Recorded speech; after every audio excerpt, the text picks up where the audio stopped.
The Mana series began with an entry for the monochrome Nintendo Game Boy, Seiken Densetsu, developed by Koichi Ishii, also known as Final Fantasy Adventure or Mystic Quest in PAL regions. Although the Game Boy game was loved by many, the series became much better known with the release of 1993's Seiken Densetsu 2, also known as Secret of Mana for the Super Nintendo Entertainment System. Widely considered one of the best JRPGs of its time, Secret of Mana went on to become a certified classic. For the first time, you could control 3 different characters, and co-op multiplayer for 3 was included for those with a multi-tap.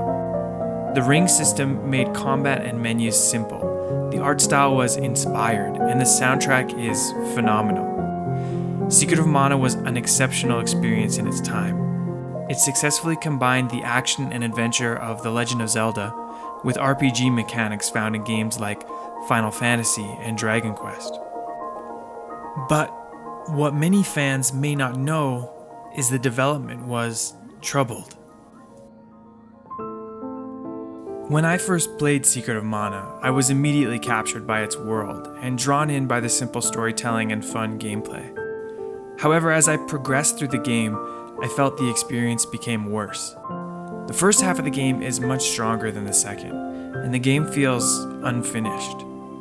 Although it's still a great game, Secret of Mana never feels like it achieves its potential. It never lives up to what it could be.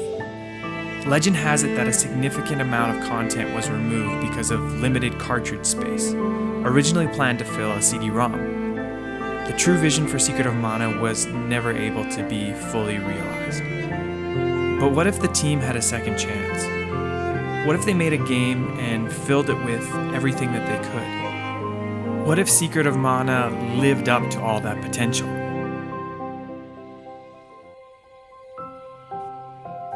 Trials of Mana is the answer to that question. Originally known as Seiken Densetsu 3, Trials of Mana is the sequel to Secret of Mana. With 6 playable characters, each featuring their own unique story, beautiful top-notch 16-bit art, a day-night cycle, 12 different endings, a class system, and unique stories for different character combinations, Seiken Densetsu 3 has it all. There's just one problem. It never released outside of Japan.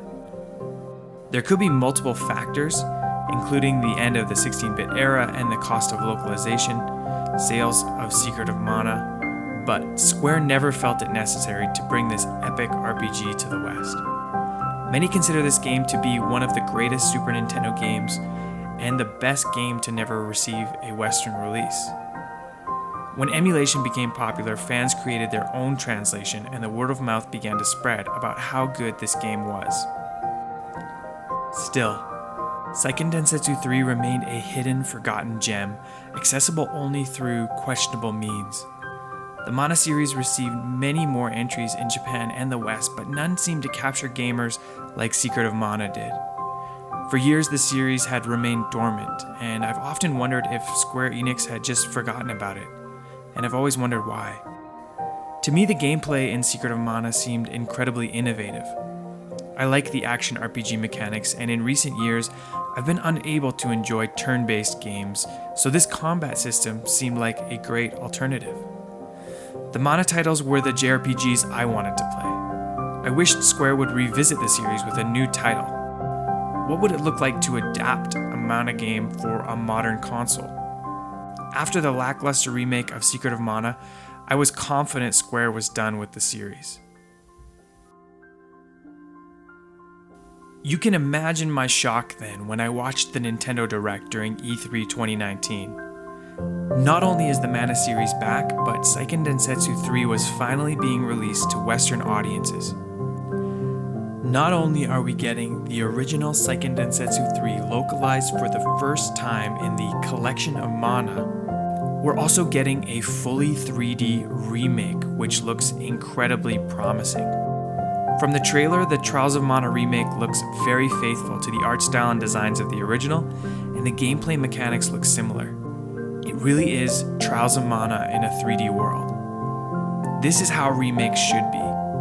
For now, we will have to wait and see if Trials of Mana offers the same great experience as its 16-bit counterpart, but the forecast looks good. In addition to all of this, the collection of mana is currently available for download, and you will be able to play both the new and old Seiken Densetsu 3 on your Nintendo Switch. Yes, Square is back in force on a Nintendo platform. As a fan of old games and seeing great titles lovingly remastered, I was very excited about these announcements. For now, the Mana series lives on, and I'm excited to see what Square does with it in the future. Thanks for watching.